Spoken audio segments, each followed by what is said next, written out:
បាទពេលនេះវគ្គតានតឹងហើយពិន្ទុ9 11 9គូនឹង11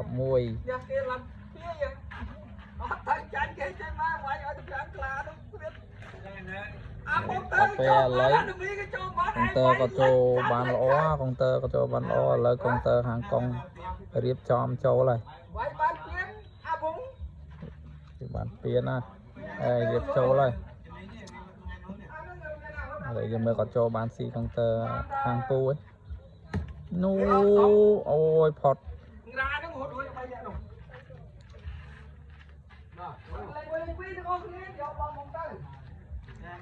ផុតហើយឥឡូវក៏ចូលផុតទៀតអត់បានទេពិន្ទុខាងកុង9ពិន្ទុខាងពូ11ចាំមើលកុងគាត់វាយហើយហើយជាគាត់វាយ B ឬយ៉ាងម៉េចចាំមើលនេះក្លាប់កុងគាត់ធ្វើបានគាត់វាយកងឥឡូវកុងទ័រខាងទៀតគាត់ចូលបានស៊ីមកហើយស៊ីទៀតអូយល្អណាស់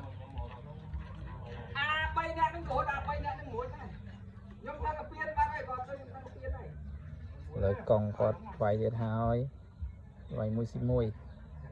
ក្លាប់អូសកូនស៊ី2ឥ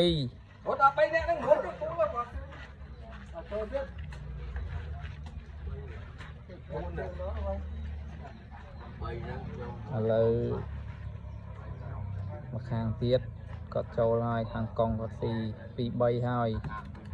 នេះអូនៅ2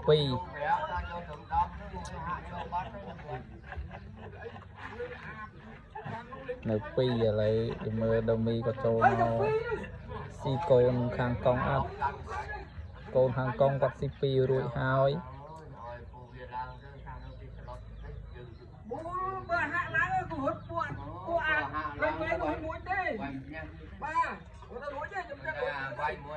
ឥឡូវគាត់កំពុងរៀបចំផ្លូវបោះផ្លូវវែកផ្លូវ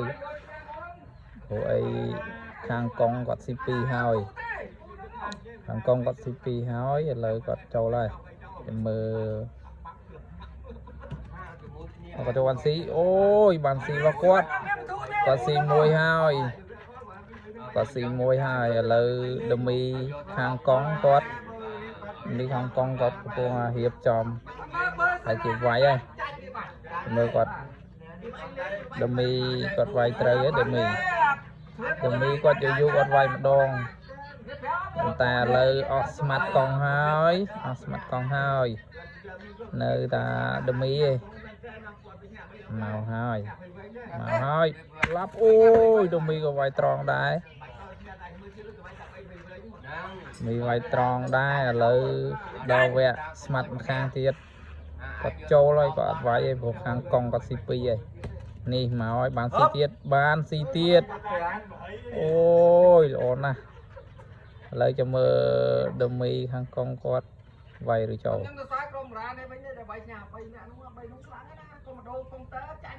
ះមកហើយក្លាប់អូយកុងស៊ី2ហើយដូមីខាងកុងវាយត្រង់កុងគាត់ស៊ី2ហើយចាំមើលពូគាត់ចូលបានស៊ីបានស៊ីទៀតស៊ីមួយខាងពូស៊ីមួយអត់តន់សាច់ទេ